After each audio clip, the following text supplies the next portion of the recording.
Hi everyone, thanks for joining us and welcome to Screaming on the Inside, a UCAT podcast. I'm Lucia, your host for today and a member of the alumni team here at UCAT. Our guest today is Oasis Runcorn Alumnus Kenny. Kenny shares with us his journey from his struggles surrounding alcohol to becoming an alcohol bank support worker at Oasis Runcorn, the centre he attended over 2 years ago. Thanks for listening.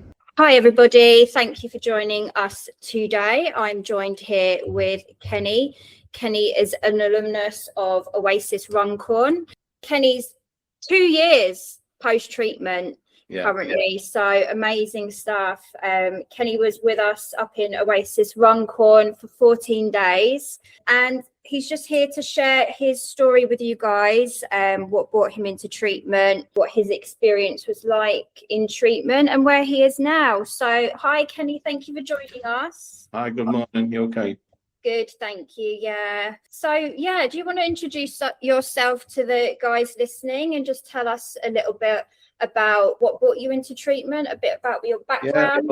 Yeah, I'm Kenny, as I say, and at the time I was a 54-year-old teacher and I'd been on and off alcohol for the best part of 20 years, trying to give it up and without success.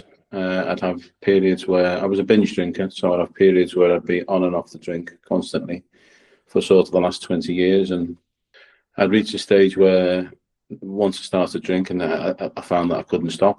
And I'd tried different rehabs, but I felt that the time was right to give another rehab a go. And I felt that the time was right 2 years ago. I woke up one morning and I said, I can't do this anymore. And I checked into rehab. And that was 2 years ago, and I've never drank since. Never drank since that morning. And the time was right for me. I had to do it for me. Yeah. Nobody else could have done it. There's been times when I've gone to other rehabs and other situations and tried to give up for the sake of family and friends. And as much as I wanted to give up for them, I had to realise that the time was right for me. And that was where I was, and that was why I went into Oasis 2 years ago. Amazing. You should be really proud of the progress you've made, Kenny. It's amazing. So do you think that's what made the difference then, was the last time when you came to Runcorn, that it was for you? You were doing it for you and not to please others? This was my first time at this rehab in Oasis in Runcorn, under UCAT. Other rehabs, it wasn't me. It wasn't driven by me. Other people were saying that I should go. My children, my ex-wife, brothers, they said that I should go. But now I knew that the time was right for me to do it for me. I had to do it. So that's the big difference. You have to want to do it. You have to want to do it for yourself. And until you reach that stage, in my opinion, and again, everything I'm going to say today is only my opinion. It's my way of doing things. Some people will say that's good, some people will disagree, that's okay, but you have to be ready yourself to do it. Yeah, I think so as well, because it might not just click, if you're doing it for other people. I think that's a lot of added pressure as well, and expectations of others. So when you come out of treatment, it can become quite overwhelming for people as well, to have that added pressure as well. You said that you went to rehabs before. How long did you manage to stay sober for on those first attempts of rehab? Well, I went to one in Scotland about 2014 and I had 4 or 5 weeks in treatment there, and it just wasn't right. I was sober while I was there, but unfortunately while I was there I was already planning my drinking. And in actual fact, the rehab was in Scotland, and I remember coming home from Glasgow Airport very early in the morning, going through duty free, and the first thing I was offered was a free shot, and it was straight in front of my face, and it was a free shot from a duty free bar, and I took it, and the sort of kind of previous 5 weeks had just disappeared in that second. Yeah. So looking back, it's horrible to look back and think of all the hard work that I put in and money spent on that as well. And then, of course, one shot led to another drink, and then you get to a situation where you just think, well, I've had one drink, I might as well carry on. And so it ended up being a drunkard return back to Liverpool, like, you know. So I didn't spend any time after rehab sober after that experience. Others, I tried one in Liverpool that was successful in 2018, and I had 9 months sobriety there on rehab, and then I got a job voluntary working in the place after it, and then 9 months after sobriety, so nearly a year and a half. Yeah. But again, I knew that in my head, after that, I was always planning the next drink. I was always planning. I said, well, this time of the year I'll be okay. This time of the year and a half I'll be okay. Whereas today I don't. Today that isn't a thing. That's not what I'm planning in my head. And there's nothing now planning ahead, because I'm not sitting here, for example, today thinking, oh, I have a drink in 3 years' time, and I have a drink in 4 years' time. I just can't. And so, but I can't look that far ahead. I just look today.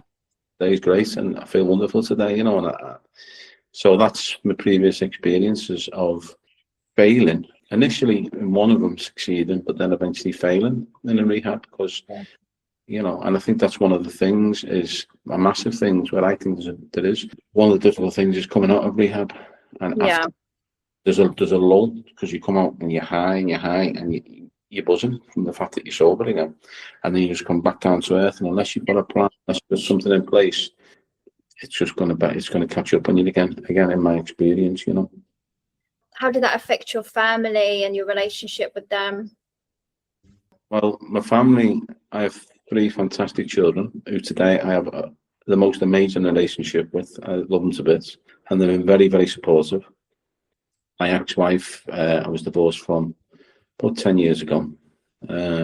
Problems was associated with drink that eventually led to that divorce. Other problems as well.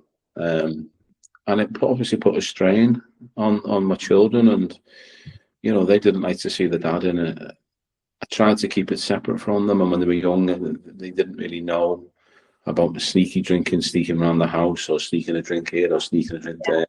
Guys it a lot, and I could disguise it to a certain extent from my ex-wife and the family around and things like that. But after a while, people know that you're sneaking a drink here, and an empty bottle would be found, and then there'd be a pattern of just sort of weird behaviour, you know, from myself, and forgetfulness, and people could tell that I've been drinking. So it affected the relationship to an extent where we split up.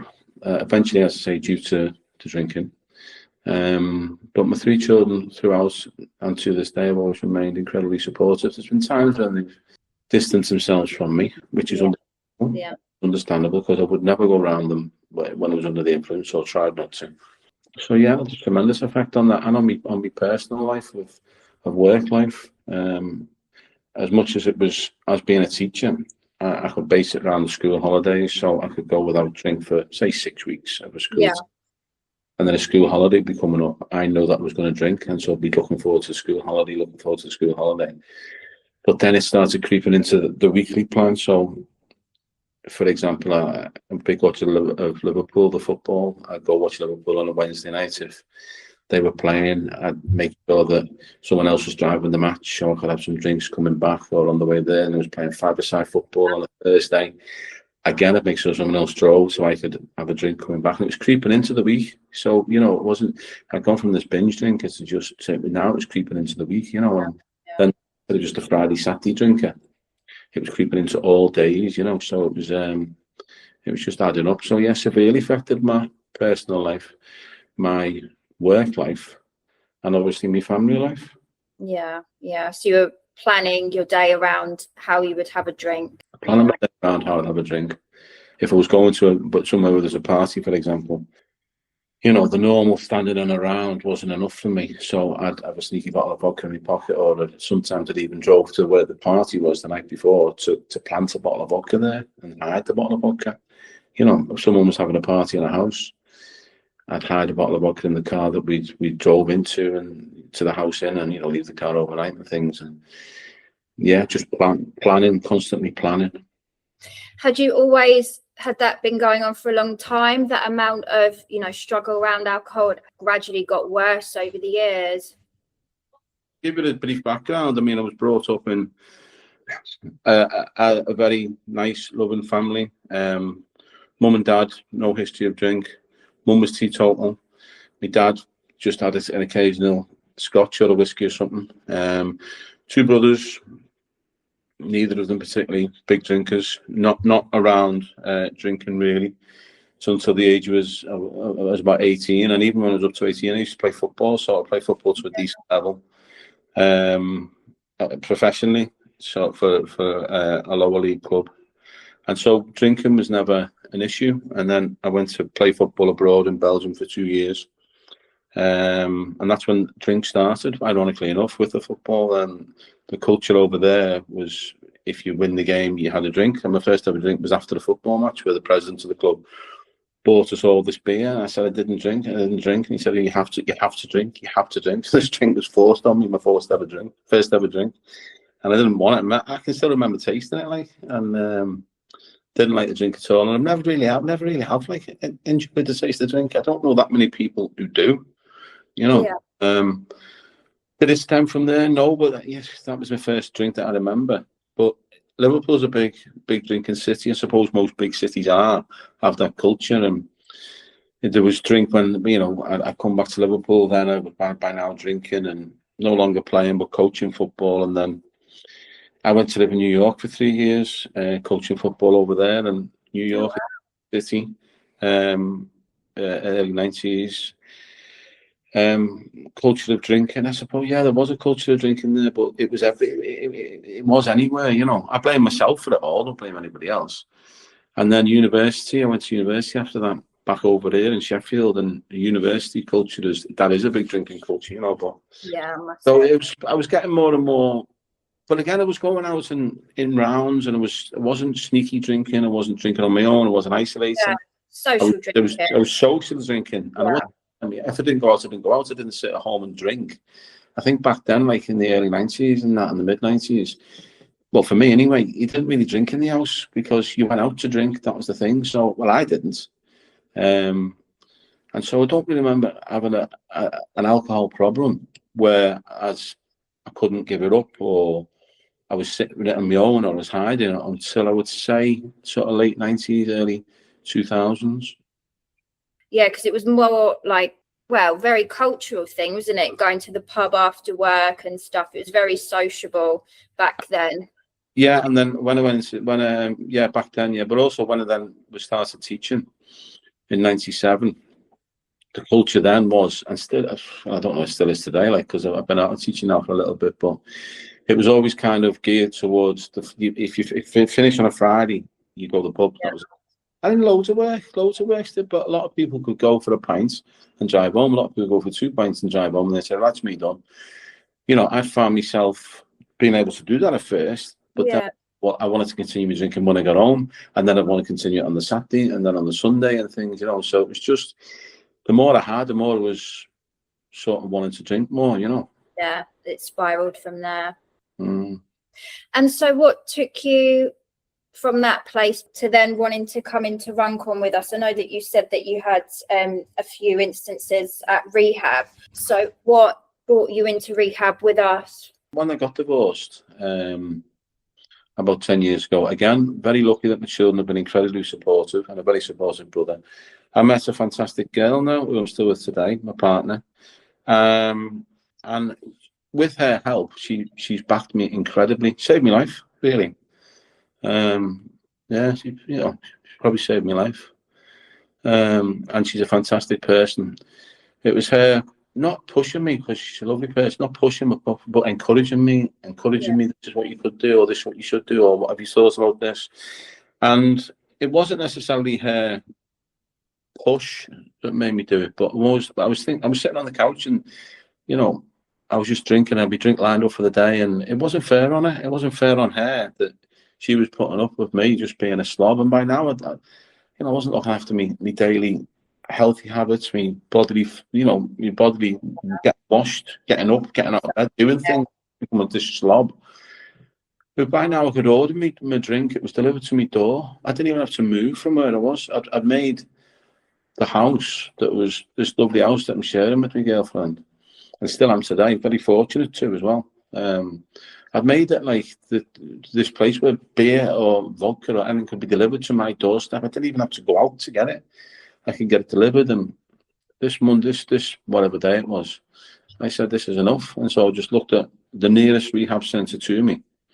And it was 2 miles away in Runcorn. And I said, can I come in? And he said, yeah, you can come this afternoon. So I went in that afternoon, my girlfriend took me in. And that was it. I've never drank since. And I was ready. I was just ready. Don't know. I don't know why. Can't explain. No, I can't explain it. It's just, I'd had enough. Yeah. And I knew I couldn't go on. And, there was something was going to happen. Either I'd kill myself, or, I'd end my life early by the drink. Yeah. I'd kill myself at the first by drinking myself probably to death. And, I'd heard all kinds of stories around me. You go into these rehabs, and even you go into the meetings. I've always been trying to get off. I've always been trying. I've always had, trying to get off it by going to different meetings and following their various pathways of recovery as well. I just decided that, at these meetings, I was meeting people, and you'd say, where's such and such? And they say, oh, they passed away the other week. Or where's such and such? Oh, yeah, they died. And the amount of people that were dying through drugs or alcohol is unbelievable. So the liver packed in, or, oh, yeah, well, they got knocked over by a bus. Well, how did they get knocked over by a bus? Because they fell out in front of the bus drunk, or they fell down a flight of stairs drunk, or they banged their head drunk. So this is what people don't realise. The alcohol, it's not just it can kill your inside, but stuff you do, the decisions you make under the influence are decisions that you're never going to make ever in your life unless you're influenced. You make the wrong decisions, and 99% of the wrong decisions in my life have come when I've been drunk. Ridiculous things that I shouldn't have done in my life, like taking chances with my life, like I got ran over by a car. I don't even remember getting run over by the car. How can you not remember getting run over by a car? And I had to be told by my partner that I'd been run over. I mean, it's just hideous, alcohol, so the time was right for me to go in and do something about it. Oh, bless you. Thank you for sharing that with us. What you were saying, I think that's why so many people, since COVID and lockdown have had a lot of problems with alcohol and substances, because they were isolating during that time. And now, you can get everything delivered to your door, so you don't even need to step out of your house. And it's really caused a massive effect from that. Even to this day, people have been so affected by that. Coming into Runcorn, what was that like for you? I hated it. I despised it, because I couldn't drink. So the initial thing is, why have I done this? And you don't want to be there. And I burst out crying the first day I was in there. And I just thought, how am I going to do this? And because when you're addicted, as obviously I've become at this stage, to alcohol, nothing else matters. Nothing else matters. And I'm ashamed to say, not even seeing my children mattered, because you put alcohol before everything. And it's like this thing comes inside you, says, right, I'm going to take your personality now. Your personality's gone, and I'm replacing it with this. This is what is going to be you now if you drink. And I become a different person. Not violent, never violent, but pain in the arse, like. Stubborn, would have to be right.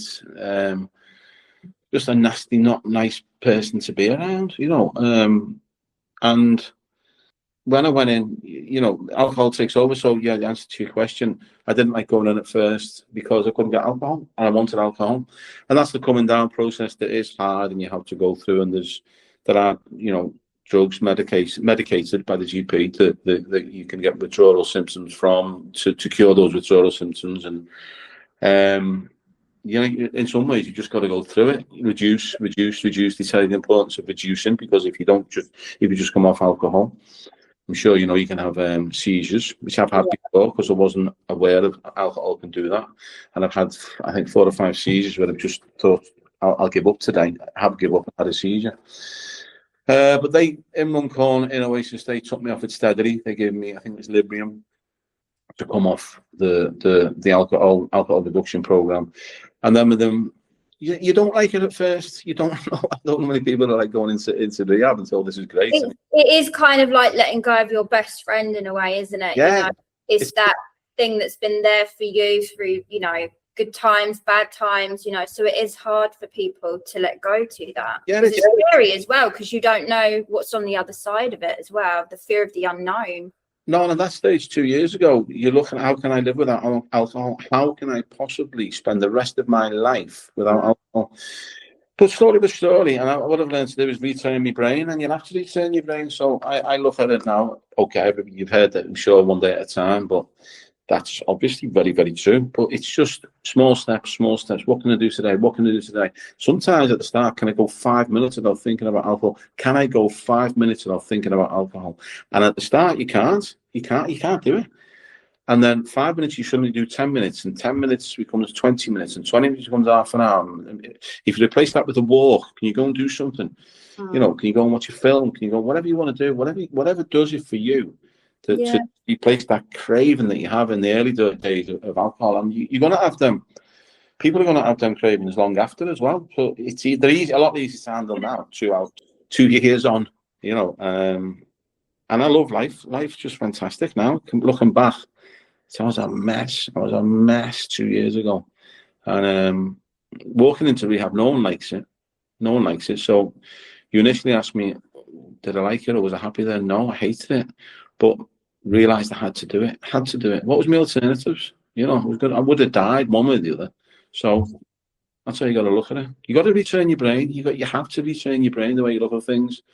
So I now have a technique called the fast forwarding technique, and people who listen to this, or people who see this, will maybe heard this in a different way or call something else. So I fast forward. So if today now someone put a pint of lager in front of me, I might drink to a Guinness. So let's just say it's a pint of Guinness and vodka. I said, well, if I drank that 1 pint of Guinness, let's fast forward 10 minutes, I'd want another pint. And then fast forward 20 minutes, I'd want another pint.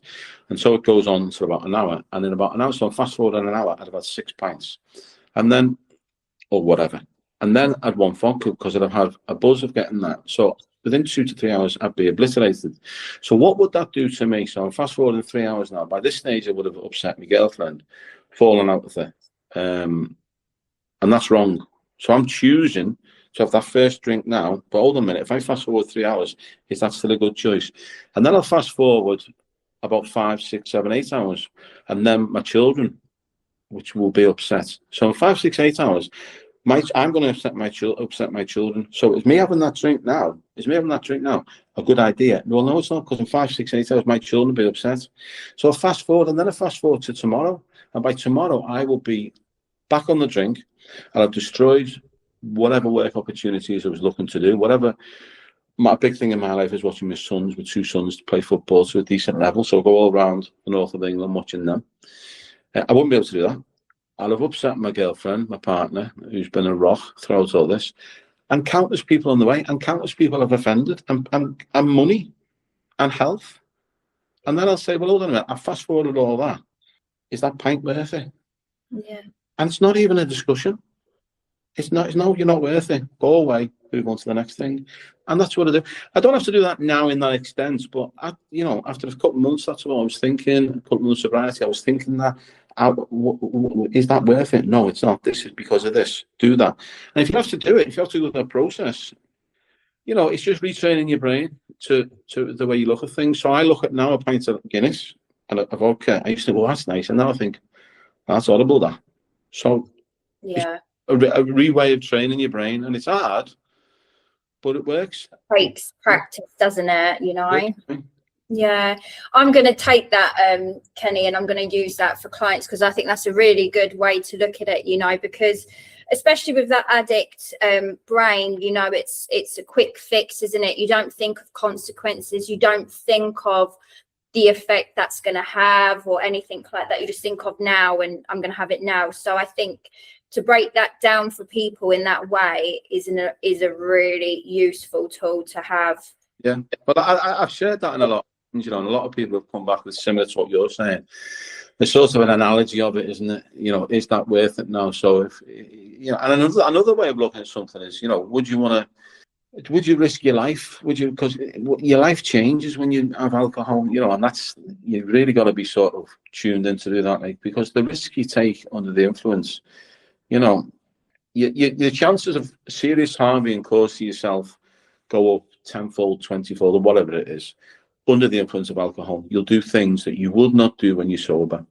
And that is a fact. That is a fact of life. Yeah. Done it. In dangerous situations. Ridiculous situations you put yourself in. I mentioned about getting run down. How can you possibly get run down?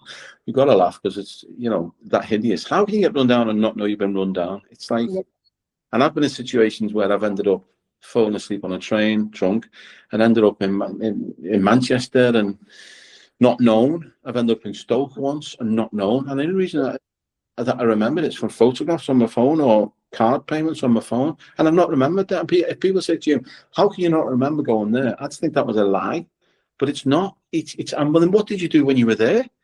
And then the paranoia sets in, and you get paranoid. What to do? Who were upset? Oh, and now the thought of going back to drinking now is just like, why would I do that?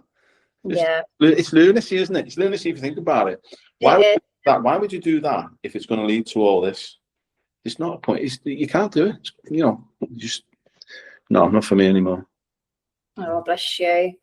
So you were talking about pathways earlier. So I know that Runcorn, they offer both 12 steps and strength model recovery. Yeah. What one did you resonate with both, or which one did you resonate more with? Or? Well, I did. When I went into Runcorn, I decided to take absolutely everything that they're throwing at me. So what I mean by that is, if there was a meeting to go to, I'd go to it. If there was all kinds of different things, meditation worked for some people, didn't work for me, all kinds of different things going on. And I said, right, I'll give everything 6 months. So when I came out, I had a plan, and my plan was to go to 6 meetings a week, which I stuck to. And some of those meetings were AA, some were CA, and some were SMART meetings run by CGL, which is Change, Grow, and Live. Yeah. And I decided to give them all a go. I was not at all spiritual, and still aren't. I'm still not spiritual at all, really. But the spiritual way of doing things is the CA way and the AAA. You have to find a higher power and the 12 steps. And I went to their meetings and I gave it time, and I said, I'll keep coming. Because even if you're not getting something out of it, the people around are so positive about giving up. And that way of doing it, which wasn't for me, but I give it 6 months to say before I decided it wasn't for me. The way that they have changed people's lives and saved people's lives is tremendous. So the CA and the AA and any other anonymous association will work for obviously millions of people across the world. This work for, and they are able to find the higher power and do the 12 steps. But it didn't work for me, and I was becoming a little bit frustrated. I said, well, I'll keep on. And the more and more I looked at it, the more logical way of looking at recovery through CGL, through smart training, how the brain works, what triggers are there, why did you drink, why did you do that, how can you prevent that, can you sit around in a group and talk about it? Well, and it's the logical way of thinking worked for me. So CGL, smart meetings, was the way that worked for me. So I eased back on the CA, and I went to CA, by the way, not because I just found the CA more, although I'm 56, I think it's always a bit of a youngster, but there were more younger people there. Maybe that's been kids and that. I could do, but that's not knocking the AA at all, because it works for them. It just isn't for you. I went to a meeting in Liverpool I used to go to, and that just stopped. It just stopped. And I used to really enjoy that. So it's whatever works for you. So you've got to when you come out of the Runcorn, or you come out of any rehab, you have to find a plan. You'll get a plan and find what works for you. And so this, the logical way of looking at things, the analogy, you drink because of this, the way the brain trains, CBT, all that kind of process worked for me, is working for me. And still to this day, I eased down from 6 to 5 to 4 to 3 meetings, and after the year I was going to a couple of meetings, and then I became a smart coordinator now. So I trained up to become a smart coordinator. So I'm now just got my qualifications to deliver that. Amazing. And hopefully getting on board to work through Oasis as well, coming up. That would be great. Because obviously no one can kind of understand what people are going through in treatment, better than someone that's been there themselves and come out the other side of it. But I do think that what you're saying is really important thing to say, you know, and I think you did the right thing there, you know, having an open mind with everything. Try, you know, this is what I encourage clients to do. You know, when I speak to them when they're in treatment, I do say, you know, try everything, you know, try the 12 steps, try the SMART, whether it's therapy, counseling, you know, try different things, see what resonates for you, but really go with an open mind, give it time to work, because, you know, going to 1 or 2 meetings here and there is just not giving it enough time to see whether you know, you're going to get anything out of it or not. So I think what you did is a really, really good thing, you know, see what resonates for you, because even if you go and you one thing from it works for you that you take home with you, it's worth going.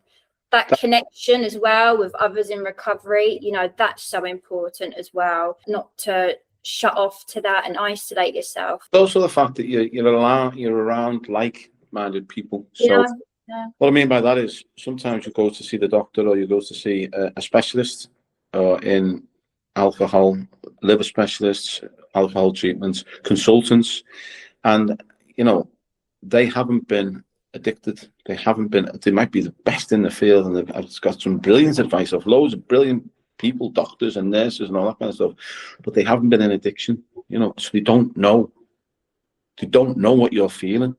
But in the meetings everyone in the meetings, and you can go there and everyone will be like, yeah, got you, and they understand, because they've been there. And the same way now, 2 years into it, I can give back. I can say, oh no, we've been there. I was there. I was like that after the funeral, so I know exactly. And this is why I'm doing this. You know, it's all about giving back and helping out. And, you know, if this helps one person today, that's the success. And that's what it's all about, isn't it? It has to be. Because I wouldn't wish this addiction on my worst enemy. I really wouldn't. It's horrible. Really is. Really, really is, you know, and it's happens to everybody all around the world, you know, whatever background you're from, you know, whatever lifestyle you live, or whatever culture you're from, or however old you are, it happens to everyone, you know, it just doesn't discriminate. But I think that's an important thing to say as well, you know, because sometimes when I talk to clients and they've been out of treatment like a few days or a few weeks, and they start, you know, that crash that we were talking about, because you do come out with a bit of a pink cloud, you know, and you do feel really good, you're on a high, and then you come back down from that, and sometimes they struggle with that and they think that something's wrong with them. So when I speak to them on the phone and I say, oh, have you, you know, been to meetings, or, you know, have you spoken to anyone about this? Sometimes they're quite shy or embarrassed. They think that something's wrong with them. And I just try to, you know, reassure them that this is normal, it will pass. But the importance of going to meetings and communicating that with others, just so then you know, okay, it's not just happening to me. This is a common thing, and it is normal to feel this way at the moment. Absolutely, yeah. Did you have any challenges coming out? I know that you said the obsession was, you know, was still there, the cravings for the alcohol, and then they wore off. But was there anything else that you struggled with, like in the early stages of recovery or first few months in particular? Yeah, your life has to change somewhat. For example, it's the old thing, isn't it? You know, if you're going to parties and you're going to wedding or christening or whatever it might be. But again, there's two ways looking at it. You think everybody's drinking and everyone's having a good time, but they're not actually all drinking. You know, look at this. When you're sober, you can look at things like this.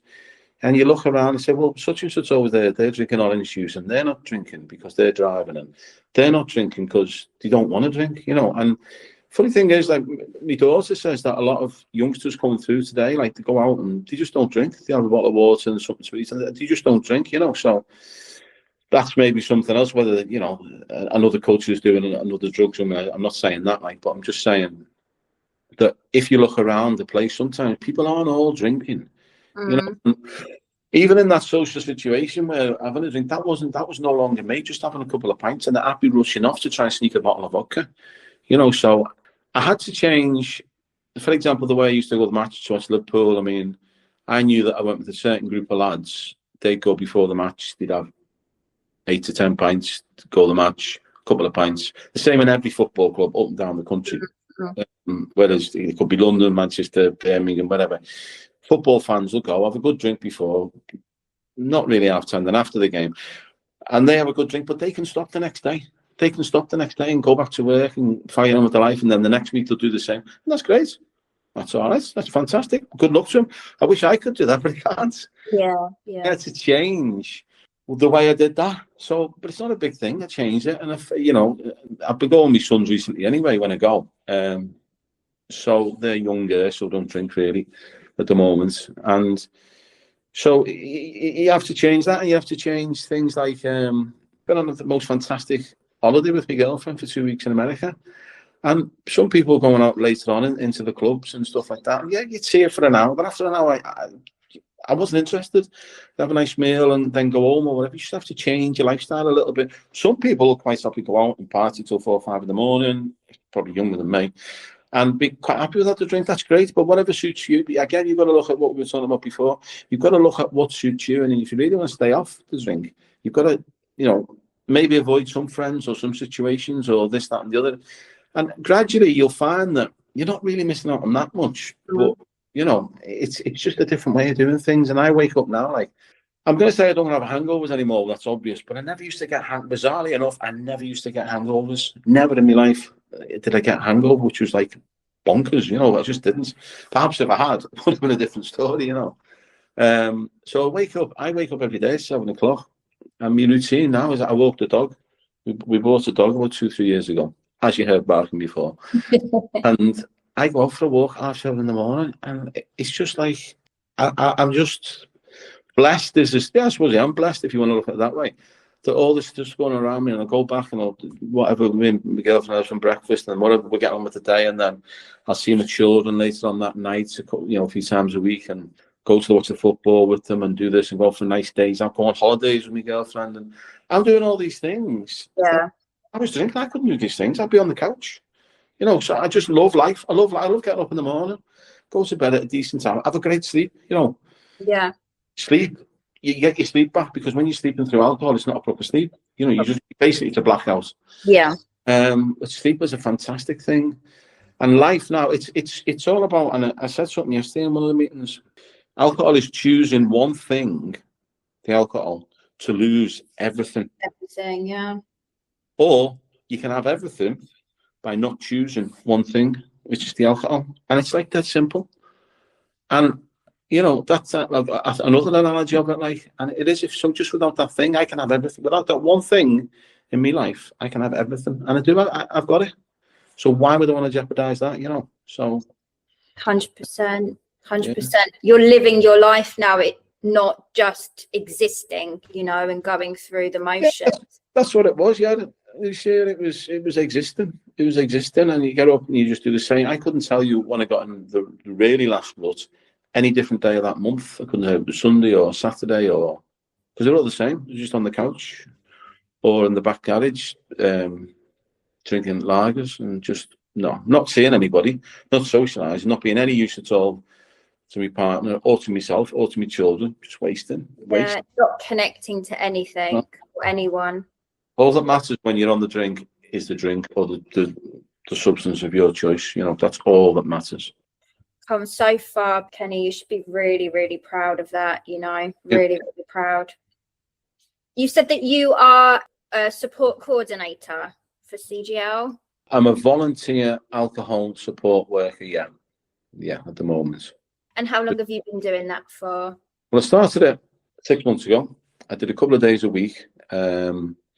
And then I paused it for a couple of months because I was away and just had a lot of things on. My son did a lot of football, so I didn't want to keep going in and saying to them, look, I can't work this day because of that. So that the bosses there said, look, just have a break and go back. So I'm due to go back at the end of this week to carry on doing working voluntary in CGL. And now I've got my smart coordinator training through. I'd say about, I think it was 30 hours or something online with that training, probably more than that. To deliver those smart meetings. So I want to do that at CGL in Runcorn. And just giving everything back, and hopefully got an opportunity at Oasis, bizarrely enough, this afternoon as well. That might be a opportunity for me to give back where I actually got me sobriety 2 years ago, which would be great, Definitely will be amazing. How are you finding that, being on, the other side of that, helping others that are struggling? Good. I enjoy it. Yeah, I enjoy it.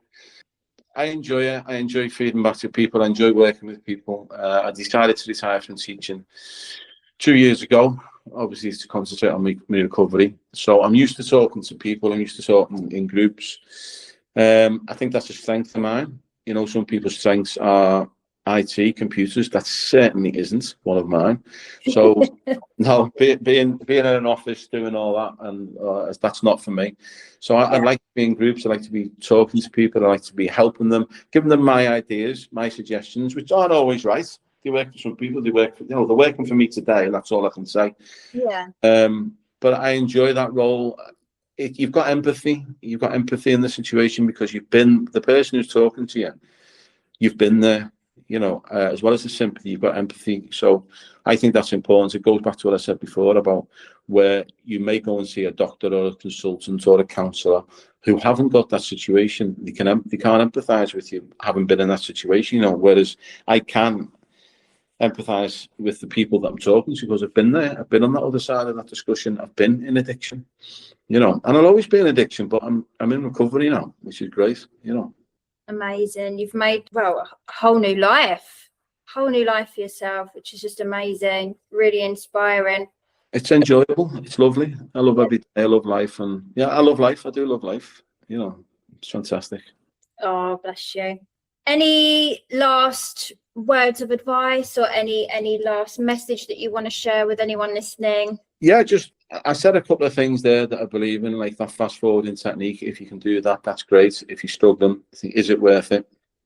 And also, don't give up. You know, I mean, everybody will probably say this. The amount of times you fall off, the amount of times I try to give up. I mean, I used to try every single time I was in a bad way. I'll never drink again. I'll never drink again. Just keep trying. But I would try. You have to try. If you're not trying, you ain't going to fix it. Yeah. So you've got to make a little bit of effort yourself to get to a meeting. Doesn't matter what the meeting is, because you'll be, whatever meeting associated around addiction or recovery, get to it. And then you can start to plan your little journey of where you're going to go and when you're going to go. Because by going to one of those meetings, it opens up pathways to other places that you can go. And then before you know it, you've got your own little monthly diary or weekly diary or whatever you want to call it, of where you're going to go, how you're going to do about what you're going to do about it. Groups, don't isolate yourself. You know, talk to people, get out. If you are having cravings early on, do something, do anything to take your mind. And if people say you're going to have a bath, that's a good thing. People say after 20 minutes a craving goes. I'm not quite sure of the statistic for that. If it comes back straight away, do something else. Just do something. Keep busy. Listen to people, talk to people, ask advice. Don't shut yourself away, and just don't give up. And no matter how many times you think I can't do it, just have another go. Because if you really want it, you can change your life, and life's fantastic now for me without alcohol. Amazing, thank you. And I think that's a really important message as well, was that, you know, even if you have relapsed or lapsed, like, that's not the end of the journey. Like, keep going. You know, you can get back on track. That just start to re-engage with that support. You know, don't shut yourself off. Keep going and keep trying, like Kenny has. You know, yeah, exactly. A few times, but you will get there. You will get there. Well, thank you so much for joining us today, Kenny. I mean, thank you very much. So amazing what you've shared with us. Really appreciate it. A lot of good messages there. I'm going to definitely be using that fast forward technique with clients. I think that's so useful.